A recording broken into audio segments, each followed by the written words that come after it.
Engineering करताय ना, मग IT कंपनीच्या जॉबची चिंता कशाला? संगमनेर आणि नाशिकमध्ये प्रसिद्ध असलेले अमोल सरांचे टेक्नो ऑर्बिट इन्स्टिट्यूट आहे ना.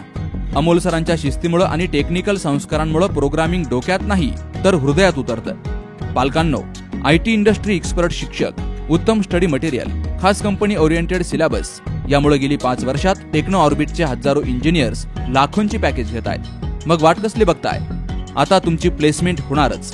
नवीन सुरू होणाऱ्या ऑफलाईन आणि ऑनलाईन बॅचसाठी आजच आपला प्रवेश निश्चित करा. टेक्नो ऑर्बिट, अमृतवाहिनी कॉलेज समोर, घुलेवाडी, संगमनेर. संपर्क 95 45 53 58 57. अयोध्या या ठिकाणी 22 जानेवारी रोजी प्रभू रामचंद्रांच्या मूर्तीची प्राणप्रतिष्ठा होतीये. त्यामुळे देशभरात आनंदाचं वातावरण निर्माण झालंय.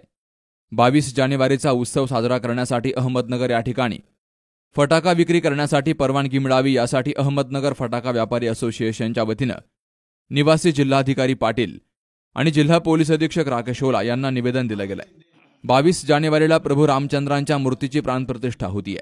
त्यामुळे नागरिकांनी आपल्या शहरामध्ये, तालुक्यामध्ये, गावात आणि आपल्या घरापुढे फटाके फोडून दिवाळीसारखा सण साजरा करावा असं आवाहन केलं जातंय. आणि यामुळे अहमदनगर फटाका व्यापारी असोसिएशनच्या वतीनं या उत्सव काळात फटाका विक्री करण्यासाठी परवानगी मिळण्याची मागणी केली असता दोनही वरिष्ठ अधिकाऱ्यांनी परवानगी देण्यास हरकत नाही असं सांगितलंय. लवकरच परवानगी देऊ असं आश्वासनही दिलंय. त्यामुळे सचिव श्रीनिवास बोज्जा यांनी जिल्ह्यातील सर्व नागरिकांनी दिवाळीसारखा फटाके उडून हाही सण साजरा करावा असं आवाहन केलंय. उपाध्यक्ष गजेंद्र राशीनकर यांनी सर्वांना सोहळ्यानिमित्तानं शुभेच्छा देऊन प्रशासनाचे आभार मानलेत. 22 जानेवारीला अयोध्या येथे श्रीराम प्रभूंचं प्राणप्रतिष्ठा असल्यामुळं संपूर्ण भारताभर दीपोत्सव साजरा करण्याचा आदेश भारत सरकारने केला आहे.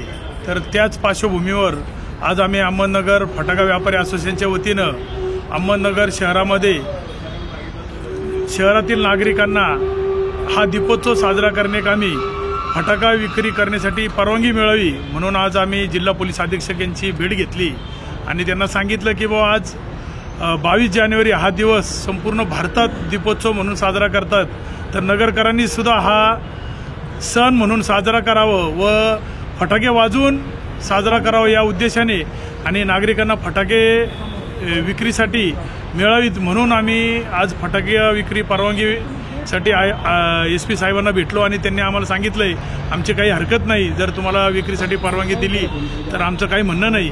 तर आम्ही जिल्हाधिकाऱ्यांना सुद्धा भेटलेलो आहोत.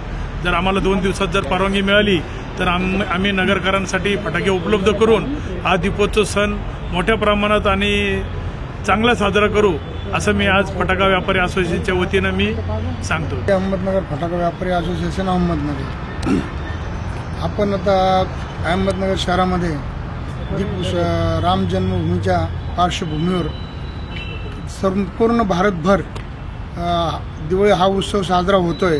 त्यामध्ये गरीबात गरीब हा आनंद दुगणित व्हावं म्हणून आपण शहरातील विविध ठिकाणी फटाके विक्रीचे स्टॉल करता परवानगी मिळावी ह्या कामी माननीय कलेक्टर साहेब व माननीय SP साहेब यांना आम्ही आत्ताच निवेदन देऊन आम्हाला शहरातील विविध ठिकाणी परवानग्या द्याव्यात ह्या कामी त्यांना निवेदन दिलं आहे आणि शहरातील सर्व गरीबात गरीब सर्व लोकांचा आनंद दुगुणित व्हावं आणि कमीत कमी किमतीमध्ये त्यांना फटाके मिळावं हा आमचा हेतू आहे. यावेळी असोसिएशनचे अध्यक्ष सुरेश जाधव, सचिव श्रीनिवास बोज्जा, उपाध्यक्ष गजेंद्र राशीनकर, गणेश परभणे, सहसचिव अरविंद साठे, देविदास ढवळे, उमेश क्षीरसागर, उबेद शेख यांसह पदाधिकाऱ्यांची उपस्थिती होती. Shubham Pacharne, C news Marathi, Ahmednagar. Doctor Pawase अर्धांगवायू पुनर्वसन आणि निसर्गोपचार केंद्र. निसर्गरम्य आणि प्रदूषणमुक्त वातावरणात 20 कॉटचे उत्तम मशिनरी आणि सर्व सुविधा उपलब्ध असलेले सुसज्ज निसर्गोपचार केंद्र. अर्धांगवायू, मान, पाठ, कंबर आणि सांधेदुखी, हातापायांना मुंग्या येणं, टाचदुखी, चेहऱ्याचा पॅरालिसिस, ॲक्युपंक्चर, फिजिओथेरपी, जलचिकित्सा, बाष्पचिकित्सा, योग चिकित्सा, मालिश चिकित्सा, चुंबक चिकित्सा, आहार चिकित्सा आणि माती चिकित्सा. संपर्क डॉक्टर रमेश पावसे, ठिकाण हिवरगाव पावसा, रायतेवाडी रोड, तालुका संगमनेर. संपर्क 96 23 25 67 22.